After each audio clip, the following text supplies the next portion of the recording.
Syederalun pasukan Rusia menjatuhkan rudal hingga menghancurkan gedung pemerintah regional di wilayah Mykolaiv, Ukraina pada Selasa 29 Maret 2022. Berikut informasi selengkapnya.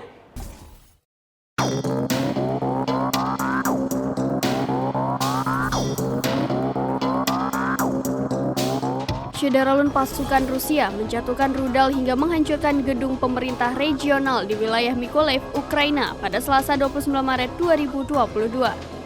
Gedung administrasi regional tersebut hancur hingga berlubang besar di bagian tengahnya. Sejumlah warga sipil dan tentara dilaporkan hilang setelah kompleks tersebut dibombardir Rusia.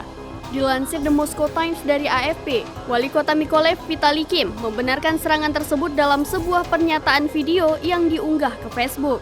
Saat ini pihaknya masih membersihkan puing-puing bangunan yang hancur.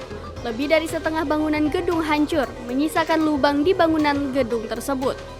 Kim juga mengakui bahwa kantornya ikut diserang pasukan Rusia. Kim juga menyampaikan kebanyakan orang yang berada di dalam gedung tak mengalami luka-luka. Namun, ada sejumlah warga sipil dan tentara yang masih hilang di kompleks tersebut usai dibombardir Rusia. Mykolaiv sendiri merupakan salah satu kota penting untuk Odessa, pelabuhan terbesar Ukraina. Jika Mykolaiv berhasil dikuasai Rusia, ini akan membuat Moskow mendapatkan keuntungan besar.